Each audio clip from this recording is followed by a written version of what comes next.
د افغانستان لپاره د اروپایي اتحادیې ځانګړي استازي له امیر خان متقي سره کتلي دي. د افغانستان د بهرنیو چارو وزارت ویان عبدالقهار بلخي پر خپل ټویټر پاڼه لیکلي،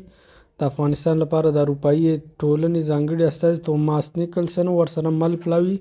د بهرنیو چارو له سرپرست وزیر محترم مولوي امیر خان متقي سره کتلي دي. په یاده کتنه کې ښاغلي نیکلسن په وروستیو کې په کابل کې په کاج ښوونیز مرکز ترسره شوی برید وغانده او دا برید یې د افغانانو پر ضد برید وباله. نوموړي وویل اروپایي اتحاد، امریکا او شریکان یې اوس دې پایلې ته رسېدلي چې افغانستان کې یوازې بشري مرستې او اقتصادي ستونزې نشي حل کولی. نوموړي وویل چې په کار د انکشافي کارونه هم ترسره شي. د اروپایي ټولنې پلاوي په افغانستان باندې بندیزونو ته په اشارې سره زیاته کړه افغانان باید ډلهییز مجازات نشي چې دا چاره د سولې ټینګښت او د ناامنۍ ضد مبارزې او لاسته راوړنو ته زیان رسوي. همدارنګه د افغانستان اسلامي امارت د بهرنیو چارو سرپرست وزیر ښاغلي امیر خان متقي وویل دا چې اوس په افغانستان کې داعش او نورې ورته ډلې سختې ځپل شوي د مقاومت او تعرضي حملو توان یې له منځه تللی، اوس په بې دفاع ولس بریدونه کوي. نوموړي شته فرصتونو او شرایطو ته په کتو وویل باید حقایق درک او د حقایقو په رڼا کې تعامل ته دوام ورکړل شي.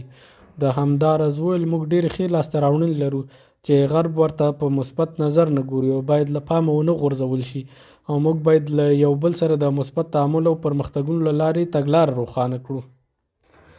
همدارنګه په چین کې د افغانستان سفارت ویلي دي چې د اسلامي امارت سفیر سید محی الدین سادات د چین ولسي جمهوریت د دولتي شورا د مشر او لومړي وزیر په دعوت د چین د ولسي جمهوریت په 83مه کلیزه کې برخه اخیستې ده.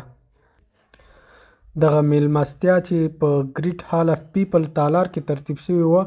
په مختلفو چارواکو پکې ګډون کړی چې د چین د ولسمشر او د کمونیست ګوند سرمنشي شي جینګ پینګ سربیره د چین د کمونیست ګوند او دولتي مشرانو پکې ګډون کړی و چې له هیواد دننه او بهر څه د پاسه 500 میلمنو پکې ګډون کړی و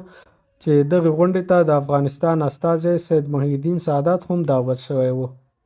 همدارنګه څو ورځې وړاندې د افغانستان اسلامي امارت د سفارت محترم ډاکټر محمد نعیم وردګ د نایجیریا فدرالي جمهوریت د خپلواکۍ د 62مې کلیزې په مراسمو کې په قطر کې د نایجیریا هیواد د سفارت په رسمي بلنه ګډون کړی و. په دې مراسمو کې د بهرنیو هیوادونو سفارتونو استازو د قطر د بهرنیو چارو وزارت چارواکو ته هم په نوموړي پروګرام کې د ګډون بلنه ورکول شوې وه.